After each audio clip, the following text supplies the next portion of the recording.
বাংলাদেশের ঐতিহ্যবাহী জেলা গাইবান্ধা গোবিন্দগঞ্জ থানার অন্তর্গত নাসিরাবাদ যুব সমাজের উদ্যোগে তাফসীরুল কোরআন মাহফিলের স্বনামধন্য সভাপতি, সামনে বসা মুসলমান ভাইরা, পর্দার আড়ালের সম্মানিত মা এবং বোনেরা, প্রাণপ্রিয় গাইবান্ধাবাসী, সূরা নমলের 50 নম্বর আয়াতে আল্লাহ জানিয়েছেন, ওয়া মাকারু মাকারাও ওয়া মাকারনা মাকারাও ওয়া হুম লা ইয়াশউরুন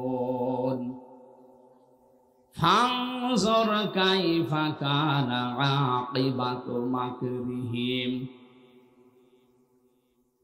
কোরআনে কারিমের এই আয়াত থেকে যেটা প্রমাণ পাওয়া যায়, এটা হযরতে সালেহ আলাইহিস সালামের জামানার ঘটনা কিছু এখানে আছে। হযরতে লূত নবী আলাইহিস সালামের কাহিনী আল্লাহ বর্ণনা করতে গিয়ে জানিয়েছেন, ওই জামানার উম্মতেরা একটা বিশেষ গুনাহ, অপরাধ, পাপে লিপ্ত হয়েছিল, তার নাম সমকামিতা। বাংলাদেশে এটা অনেকে প্রমোট করার চেষ্টায় আছে। উপদেষ্টা মণ্ডলীতে যারা আছে তাদের ভেতরেও দু একজন এইটাকে প্রমোট করার জন্য, প্রতিষ্ঠিত করার জন্য বিভিন্ন কায়দা কৌশল করছে।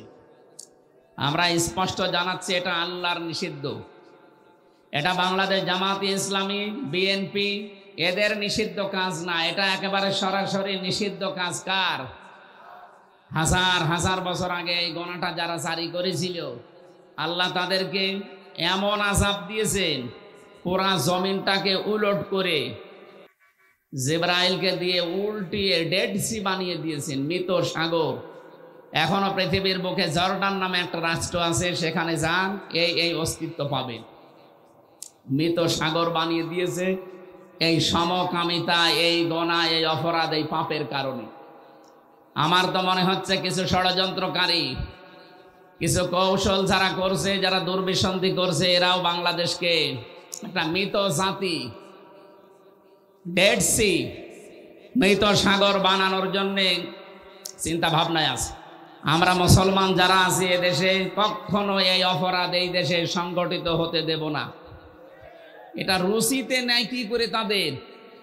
মানুষ বিপরীত লিঙ্গের প্রতি তাদের আকর্ষণ আসবে, এটা স্বাভাবিক। আপনি পুরুষ হয়ে পুরুষকে বিয়ে করবেন, মহিলা মহিলা বিয়ে করবে, এটা একটা কথা হলো? আপনি মানুষের তালিকা থেকেই তো বাদ চলে যাচ্ছেন।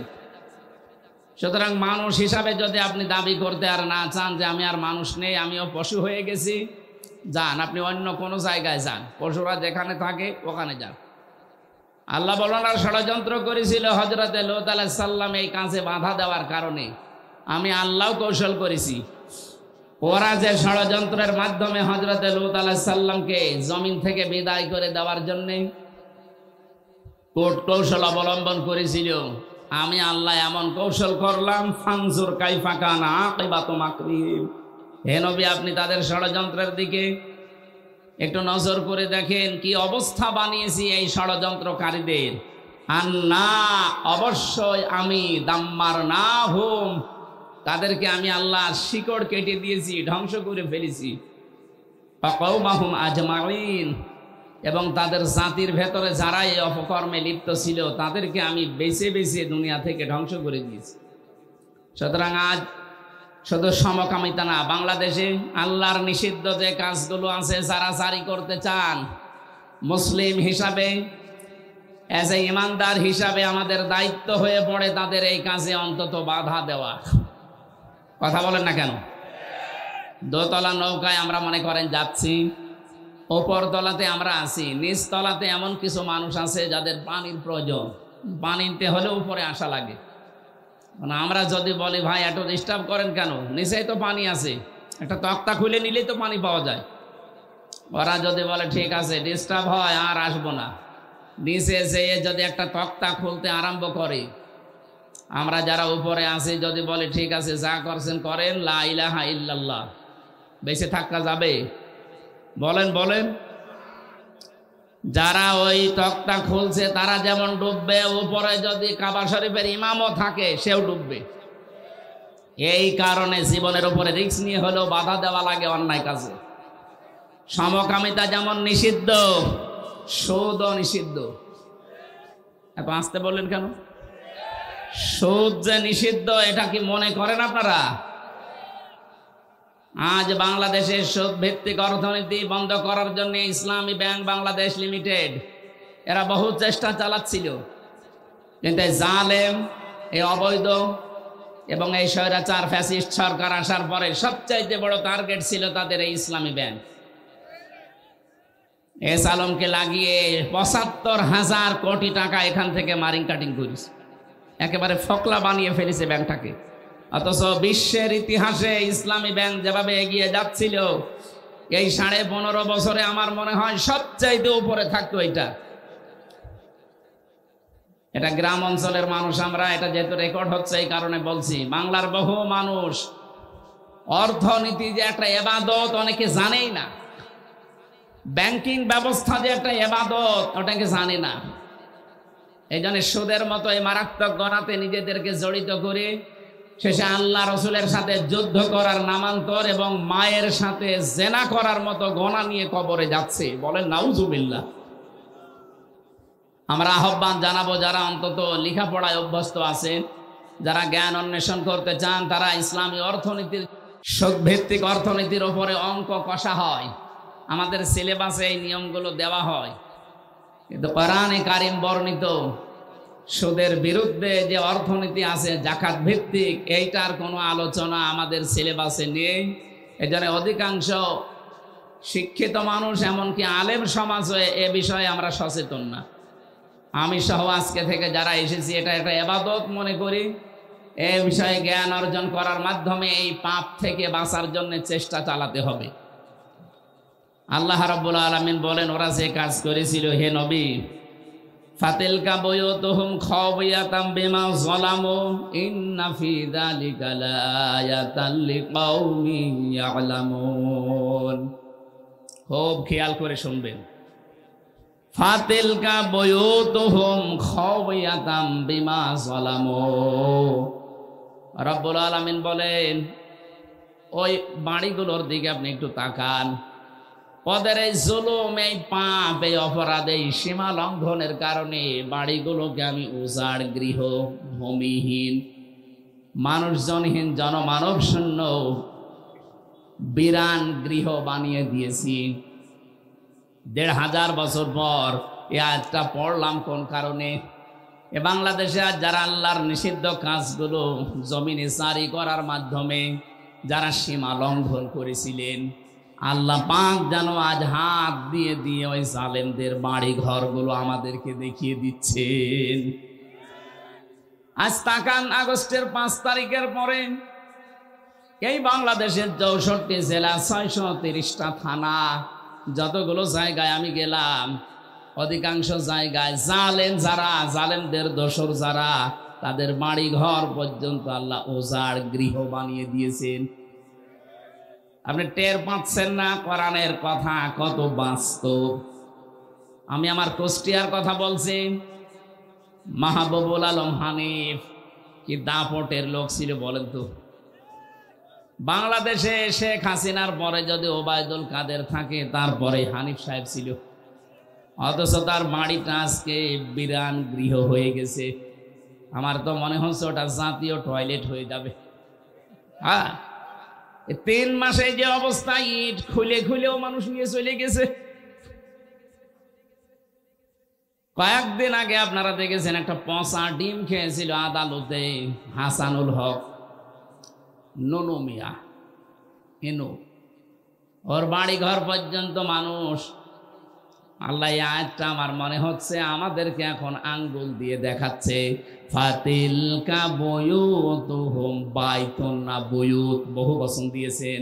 হোম মানে তাদের, যারা আল্লাহর কোরআনের বিরুদ্ধে সীমা লঙ্ঘন করেছিল, যারা, আপনি দেখেন তাদের এই বাড়ি ঘরগুলো আজ কি অবস্থা তাদের জুলুমের কারণে। সারা দেশের অবস্থা এক না বিপরীত আছে? এমনকি সর্বোচ্চ জায়গা যেটা আপনি কালকে পেপারে দেখেছেন, যেখানে মানুষের কোলাহল ছিল, মানুষ একটু যেতে পারলে নিজেকে ধন্য মনে করত। অনেকে যদি জীবনে একবার গেছে, আমি দেখেছি আবেগে সোমা খেত ওই বাড়িতে, এত ভালোবাসা ছিল। অথচ ৩ মাসের ব্যবধানে কি অবস্থা হয়ে গেছে বাড়ির, এখন মনে হয় ভূতও ওখানে থাকে না। কি কথা বলেন না কেন? পৃথিবীর ইতিহাস এইটাই বলে। আপনি চেঙ্গিস খানের দিকে তাকান, তার জীবনী পড়েন, হিটলারের জীবনের দিকে তাকান, কোথায় তাদের সেই দাপটের বাড়ি ঘর যেখানে বসে বসে মানুষ হত্যা করার প্ল্যান করত। আল্লাহ বলেন খাওবিয়াতাম বিমা যালামু, তাদের এই জুলমের কারণে বাড়ি ঘরের অবস্থার দিকে আপনি একটু তাকান না কেন? যেখানে যেখানে মানুষ হত্যা করার প্রাণ হয়, জুলুমের কথাবার্তারা দুর্বিসন্ধি হয়, ওই জায়গাগুলো আল্লাহ অভিশপ্ত করে দেয়। আবু জেহেলের বাড়িতে যেহেতু এইগুলো হইতো, এমনকি নবীকে হত্যা করার জন্য ষড়যন্ত্র করত, এই জন্য আল্লাহ আবু জেহেলের বাড়িকে ইন্টারন্যাশনাল পায়খানা বানিয়ে দিয়েছেন। কথা বলেন না কেন?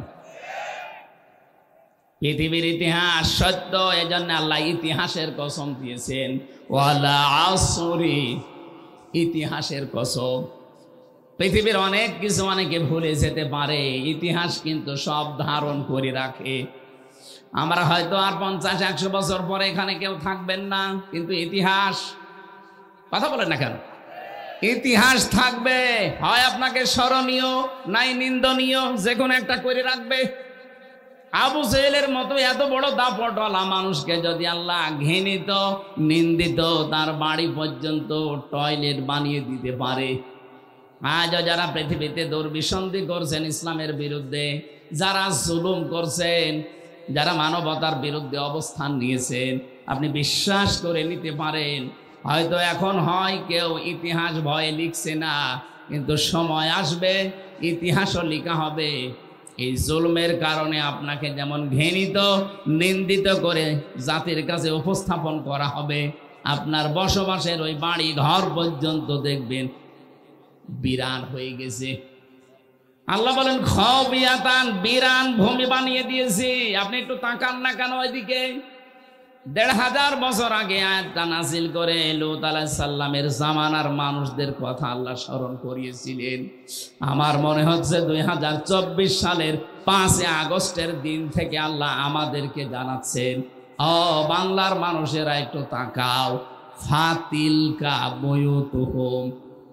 আল্লাহ যদি বাইতুন দিতেন তাহলে বাংলাদেশে শুধু একজন জালেমের বাড়ি ধ্বংস হয়ে যেত। আল্লাহ বুয়ুত দিয়েছেন, হুম দিয়েছেন।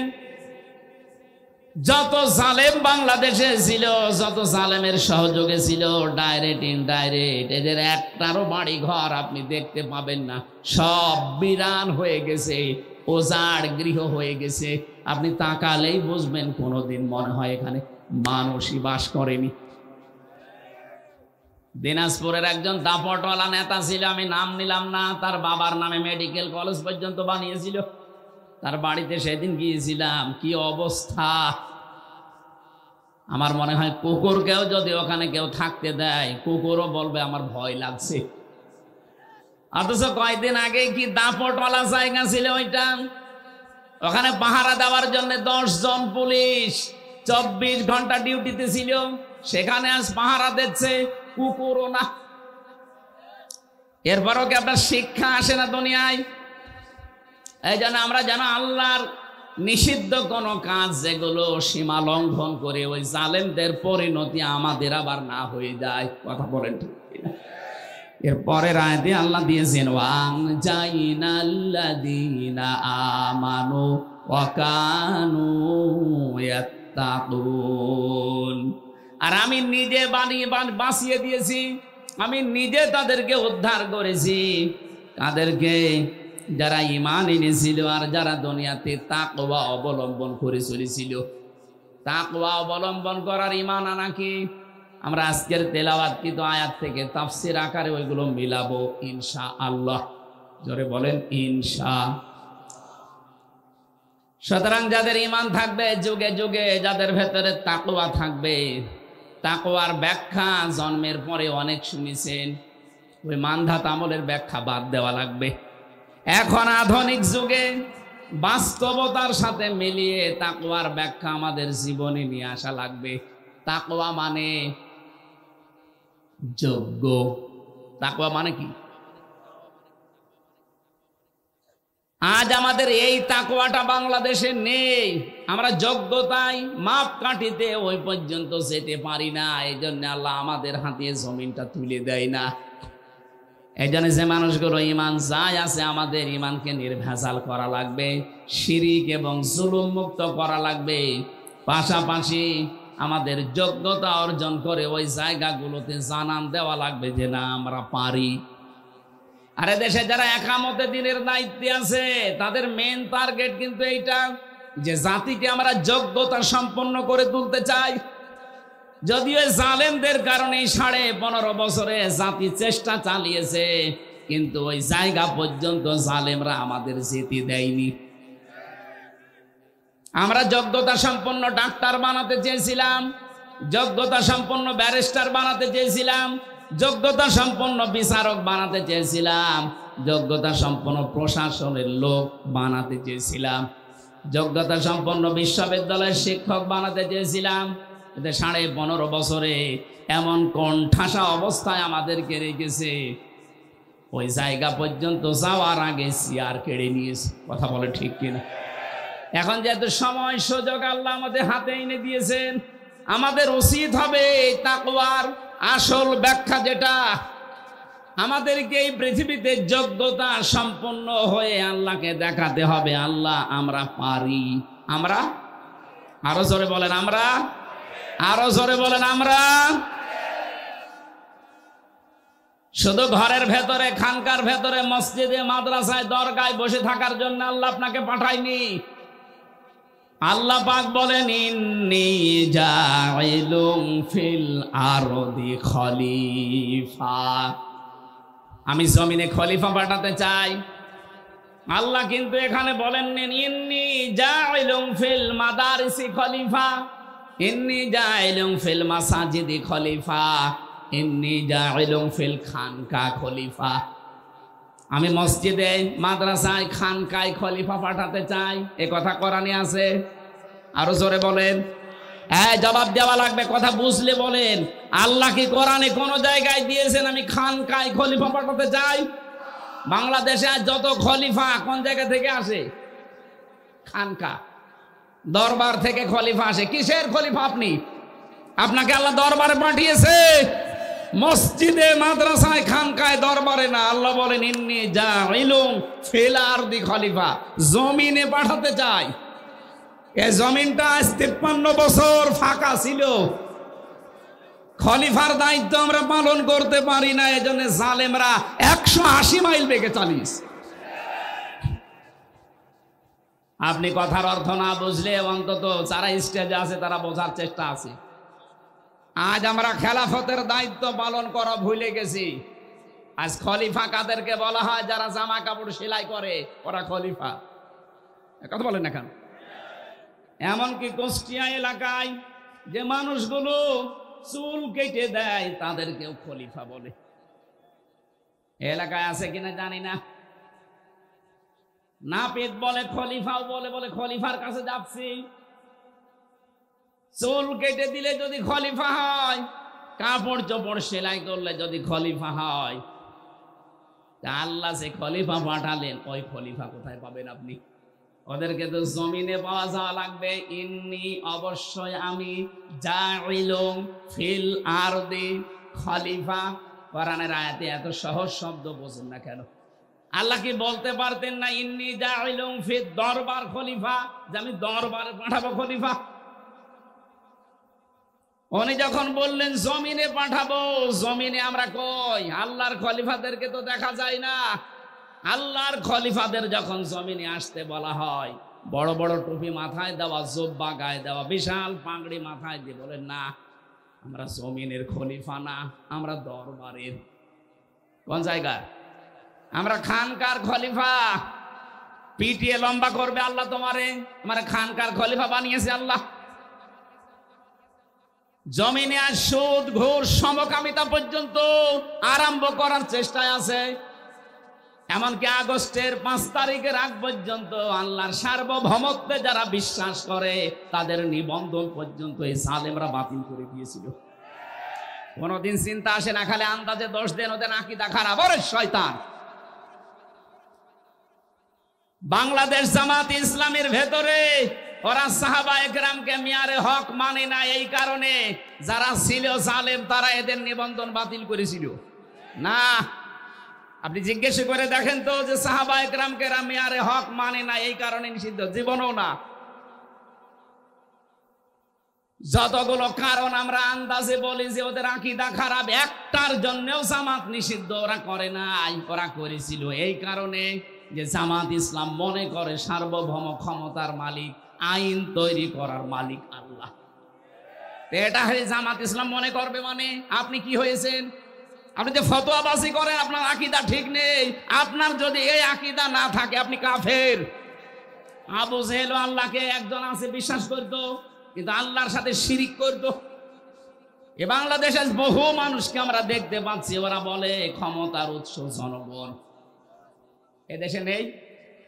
আপনি টাটকা নির্ভেজাল মুশরিক, আপনি লিখে নেন টাটকা নির্ভেজাল মুশরিক। আপনি আপনার জুব্বা যত বড় থাক আর যত বড় দরবারের খলিফা হন, যারা ক্ষমতার উৎস জনগণ বলে এরা মুশরিক। যারা শিরিক করবে এরা কি? কথা বলেন না কেন? আন্নাল কুওয়াতা লিল্লাহি জামিআ, সব ক্ষমতার উৎস কে?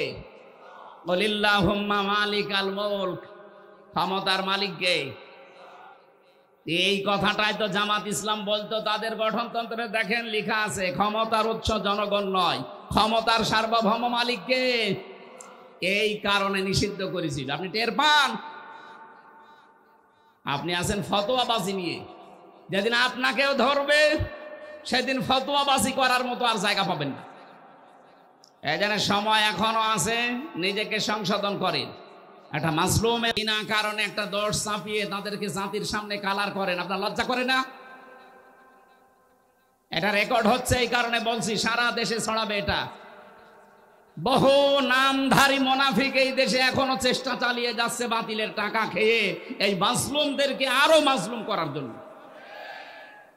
এরা তো এমনিতেই মাসলুম। আপনি দেখতে পারেন না এই 5 তারিখে 2024 সালের 5 আগস্টের পর থেকে 3.5 মাস হয়ে গেল, একটা চাঁদাবাজির মামলা এদের নামে আছে, টেন্ডারবাজির মামলা আছে, ধর্ষণের মামলা আছে।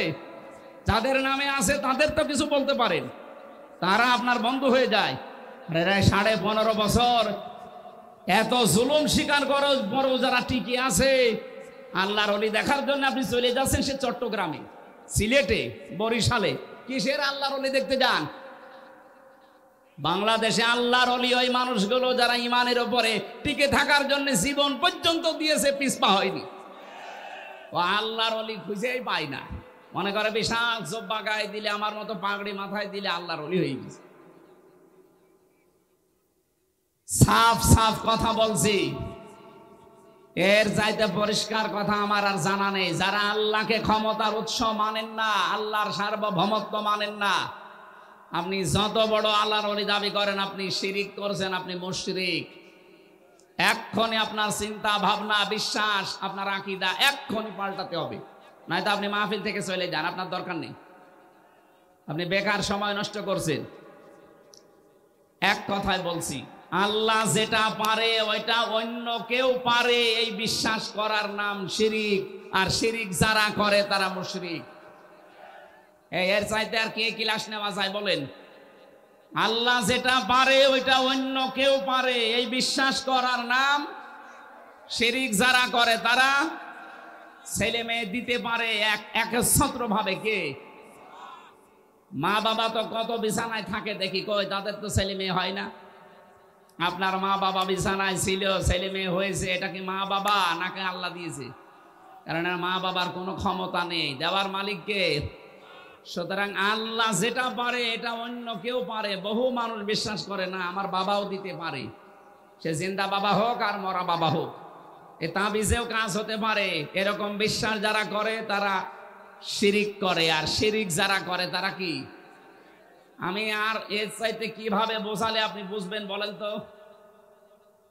একটা একটা করে 5-6টা বলছি, মিলান দেখেন মেলে কিনা। সন্তানের এটা যেমন বুঝলেন, রোগ দেওয়ার মালিককে, এটা সুস্থ করার মালিককে। কেউ যদি মনে করে না আমার ঔষধ না হলে আমি সুস্থ জীবনেও হব না, সে শিরিক করলো।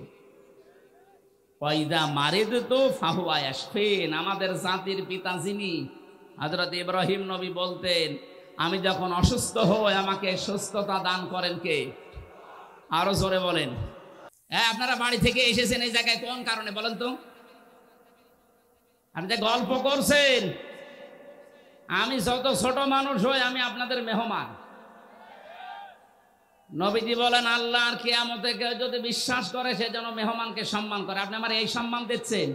আমি গলা ফাটাচ্ছি একটা জিনিস বোঝানোর জন্য, আর ও বসে বসে গল্প করছে দাঁড়িয়ে। না, আমি আপনার উপরে কিন্তু আমি এখন মুসাফির অবস্থায় আছি, মনটা খারাপ করবে না, বসেন, যেখানে জায়গা পান বসে যান, না স্টেজে আসেন। আপনার জন্য বহু মানুষ ওইদিকে তাকিয়ে থাকছে, আপনি নিজেও শুনছেন না, মানুষকে মানুষের মন মানসিকতা ওইদিকে নিয়ে যাচ্ছে। আবার দাঁড়িয়ে আছেন কোন কারণে? আমি জানছি আবার আপনারা গল্প শুরু করবেন।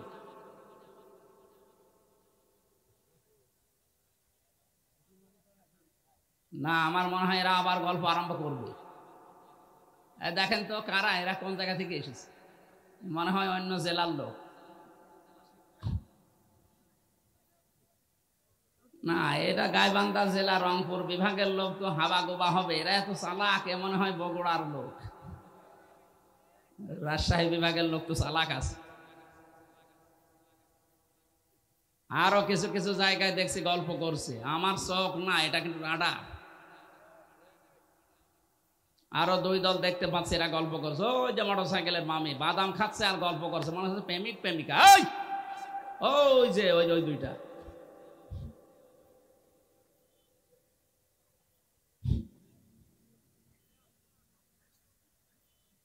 গাইবান্ধাবাসী আরো অ্যাক্টিভ হন, এদিকে তাকান। আমি যে শিরিকটা দূর করার জন্য বারবার কতবার বললাম, এক কথা বলেন, আল্লাহ যেটা পারে ওইটা অন্য কেউ পারে, বিশ্বাস আমাদের আছে। যাদের আছে ওরা শিরিক করছে, আর শিরিক করলে সেই লোকটা কি?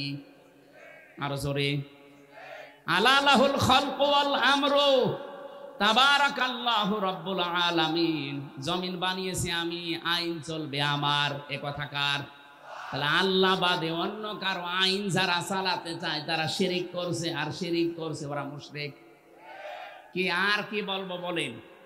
এরপরও যদি না বোঝার ভান করে থাকেন, এরপরও মানুষের তৈরি করা আইন যারা প্রতিষ্ঠা করতে চায় তাদের পেছনে কাজ করেন, আর মুসলমান দাবি করেন, নামাজ পড়েন, ভণ্ডামি করার জায়গা পান না। এই কথাগুলো পরিষ্কার করে বলার জন্য আসি, তখন বলে হ্যাঁ উনি দাড়ি পাল্লায় ভোট চাই। আরে শয়তান, দাড়ি পাল্লা মার্কা এখন আছে? বলেন, এখনো পর্যন্ত তো মার্কাই পাইনি, কবে ভোট চালাম আমি আপনার কাছে?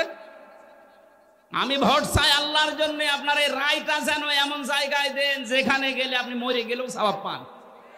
আপনি এমন জায়গায় রায় দিয়ে যাবেন যার কারণে কবরে যাওয়ার বড় জাহান্নামের আগুন জ্বলবে না। আমি এটা হতে দেব না। আমি চাই আপনি এমন জায়গায় রায় দেবেন, মানুষের তৈরি করা আইন যারা প্রতিষ্ঠা করতে চায় তাদের পক্ষে কোনো আয়াত কোরআনে আছে? কাদের পক্ষে আছে? যারা আল্লাহর আইন, আল্লাহর খলিফা হয়ে জমিনে কায়েম করতে চায়। কথা বলেন না কেন?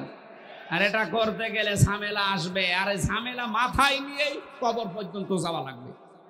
আর এই সমস্ত সিদ্ধান্ত নিয়ে এই লোকটা এসেছে। আপনি তাকান না কেন এই লোকটার দিকে?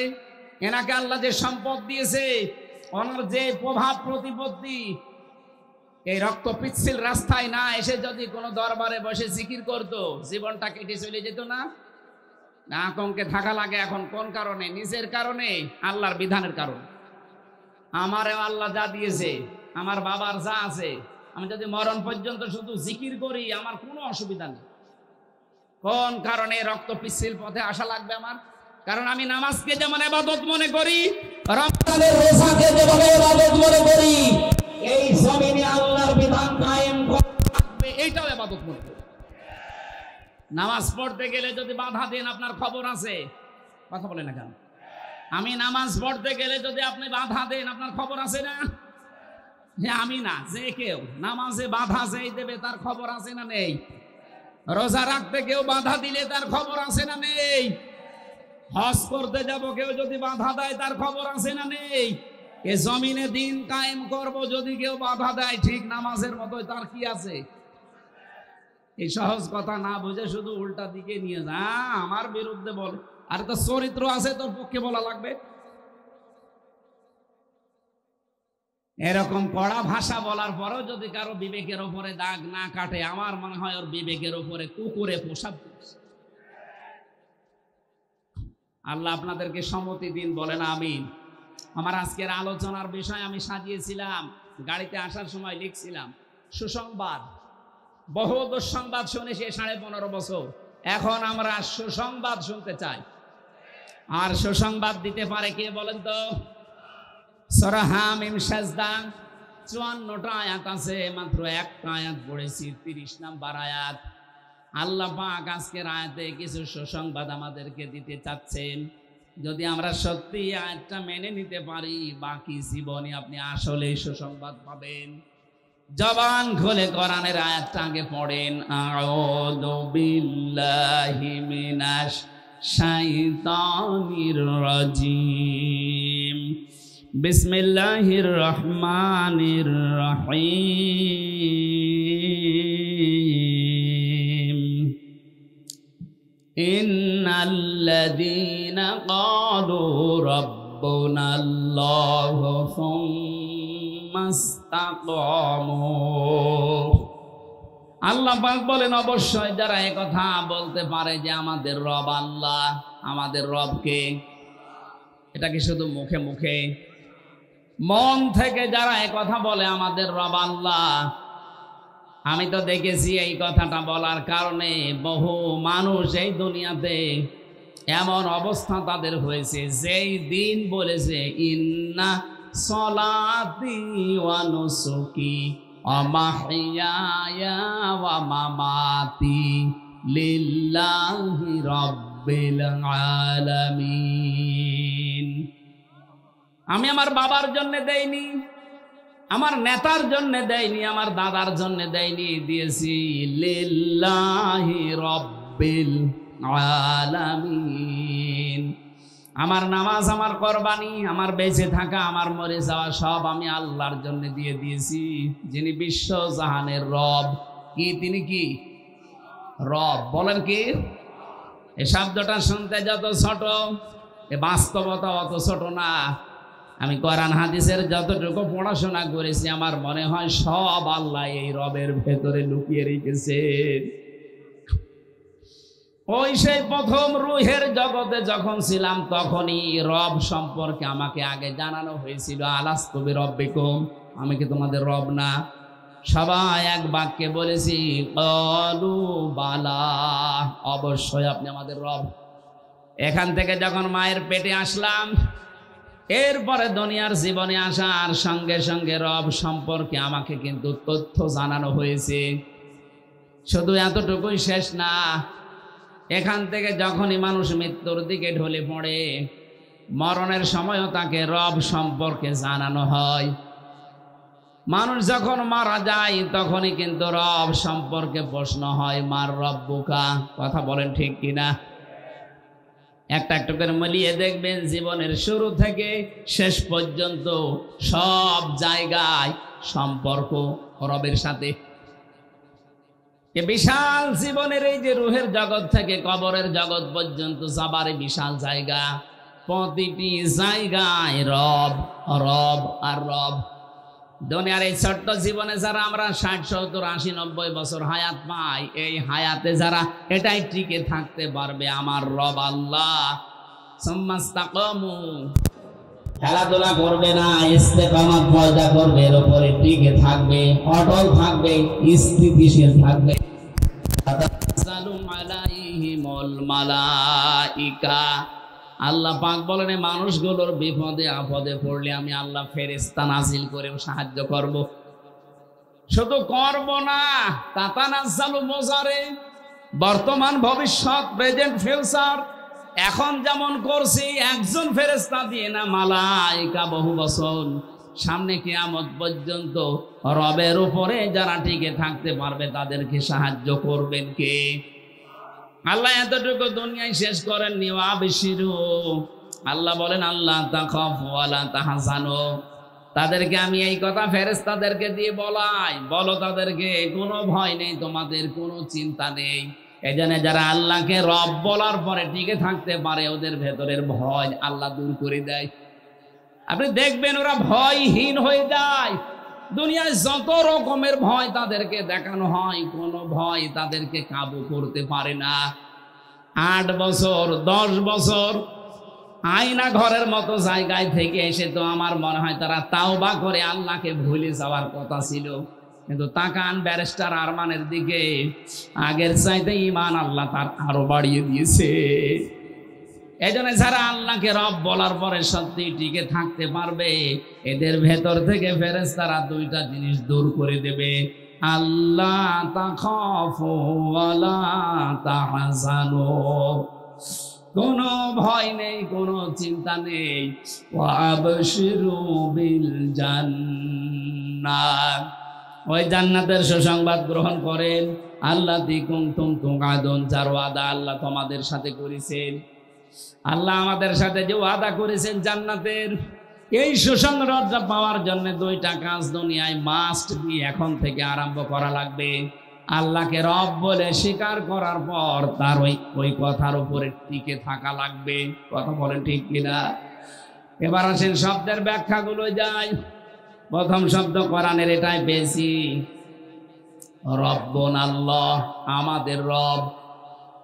কোরআন শরীফের ভেতরে এই র আর বা এই শব্দটা আমি যত জায়গায় পেয়েছি 19টা অর্থে পেয়েছি। রব শব্দের সামারাইজ করে করে আমি 5টা অর্থে নিয়ে এসেছি।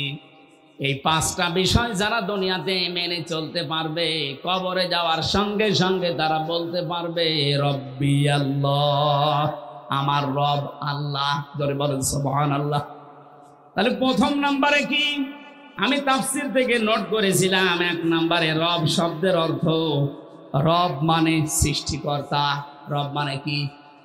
আমার যে সৃষ্টিকর্তা একজন আছে তিনি আমার রব।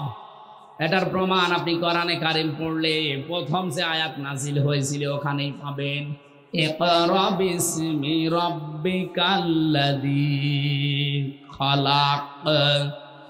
পড়ো তোমার ওই প্রভুর নামে যিনি তোমাকে বানিয়েছেন। এখানে যিনি শব্দটা দিলেন সেখানে রব আছে, দেখবেন ইকরা বিসমি রাব্বিকাল্লাযী খালাক। আমাকে সৃষ্টি করেছে, তার নাম কি?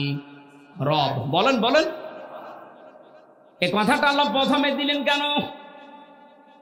মানুষ যদি এই শব্দ নিয়ে চিন্তা ভাবনা করে আমার রব আমাকে বানিয়েছে, কি দিয়ে বানিয়েছে একটু দেখি। হালাতা আলাল ইনসানি হিনুম মিনাদ দাহারি লাম ইয়াকুন শাইআম মাযকুরা। আল্লাহ পাক বলেন তোমার জীবনে কি এমন সময় যায়নি হামজা, যে সময় উল্লেখ করার মতো তুমি কিছু ছিলে না? তোমার নাম ছিল না, পরিচয় ছিল না। তুমি যে চেয়ারে বসবে এটা তো কল্পনাই করা যায় না। বাবার ওই স্পার্ম এবং মায়ের ভাম, এই 2টা থেকে আমি যদি জাইগট তৈরি করি, ইংরেজিতে বলে সায়েন্সের ভাষায় জাইগট, এটা যদি না তৈরি করি ওই জায়গা থেকে আকর্ষণ করে দিতে পারতাম, ওখান থেকে যদি মিটিয়ে দিতাম, আজ নাম পরিচয় হামজা, মুফতি আমির হামজা, চেয়ারে বসা কিছু হতো না। এটা শুধু আমার একার জন্য, আপনাদের জন্য না। বলেন, রব মানে যারা সৃষ্টিকর্তা প্রথমে বিশ্বাস করবে তাদের প্রথম কাজ হবে তারা নত হয়ে যাবে, চিন্তা করবে আমি তো কিছুই ছিলাম না, কোথা থেকে আল্লাহ আমাকে এ পর্যন্ত নিয়ে আসলেন, আমি ব্যাখ্যায় যেতে পারছি না। 2 নম্বরে রব মানে রিজিক দাতা। সূরা জুমারের 50 নম্বর আয়াতে এই তথ্যগুলো আল্লাহ বিস্তারিত দিয়েছেন। যারা দুনিয়াতে রিস্কের মালিক চাকরিকে, রিস্কের মালিক ব্যবসাকে, রিস্কের মালিক জমি জায়গাকে না, রিস্কের মালিক দলীয় নেতাকে না, রিস্কের মালিক মনে প্রাণে বিশ্বাস করবে কাকে? এটা বিশ্বাস করে শেষ না, কল্পনায় বাস্তবে দেখাতে হবে যে হ্যাঁ রিস্কের মালিক আল্লাহ, আমি এটা মানি। হযরতে সুলাইমান নবী আলাইহিস সালামের যে ঘটনা আমরা শুনেছি সারা জীবন, রিস্কের দায়িত্ব নবী পর্যন্ত নিতে পারে নাই। রিস্কের দায়িত্ব নিয়েছিল শুধুমাত্র কে? এটা কিয়ামত পর্যন্ত তার আন্ডারে আছে। ওমা মিন দাব্বাতিন ফিল আরদি ইল্লা আলাল্লাহি রিজকুহা। আল্লাহু আকবার। আমি তথ্যগুলো লম্বা করা যাচ্ছে না। 3 নম্বরে রব মানে মাবুদ, এর পরিচয় আল্লাহ দিয়েছেন সূরা জারিয়াতের 56 নম্বর আয়াতে। 4 নম্বরে রব মানে আইনদাতা, এর পরিচয় দেওয়া আছে সূরা আরাফের 54 নম্বর আয়াতে। 5 নম্বরে রব মানে অভিভাবক, এর পরিচয় আছে সূরা আনামের 102 নম্বর আয়াতে। এক একটা শব্দের ভেতরে লক্ষ লক্ষ কথা তাফসিরে ইবনে কাসির আর ফি জিলালিল কোরআনে আছে। আমি সবগুলো আজকে নোট করেছিলাম, কিন্তু সময় আমাদের অনুকূলে এখন আর নেই। এখন আসরের নামাজ, ফরজ নামাজ না হলে আমরা আলো চালাতে পারতাম, যেহেতু ফরজ নামাজ। কি লিখেছেন এখানে? এখন দেখছেন কেন? আগে থেকে কি করলেন? এরা মাহফিলের এই খরচে একটু টানাটানি বেঁধেছে এদের। আপনাদের টাকা পয়সা যারা নিয়ে এসেছিলেন অনেক কমিটির কাছে, ব্যাগ হয়তো আছে বা বিভিন্ন লোক আছে যারা ওই যে আছে ব্যাগ নিয়ে, ওনাদের কাছে একটু দিয়েছে, ওরা যেন সাহস হারিয়ে না ফেলে। কোরআন প্রচারে যদি আপনার টাকা খরচ না হয় তো কি আপনি রোববানের গানে টাকা খরচ করবেন? হ্যাঁ, না মমতাজকে নিয়ে এসে কনসার্ট দিয়ে টাকা খরচ করবেন? কোথায় ব্যয় করবেন আপনার টাকা বলেন? সুতরাং যারা এই যে যাচ্ছে ওনাদেরকে সামর্থ্য অনুযায়ী যতটুকু পারা যায় অবশ্যই দিয়েছেন এবং দেবেন। আমার সময়টা কম হয়ে গেছে, আর একটু আগে যদি আসতে পারতাম বা উঠতে পারতাম ভালো হতো। আর আসরের নামাজ তো সামনে, সময় হয়ে গেছে আসরের নামাজের। আমরা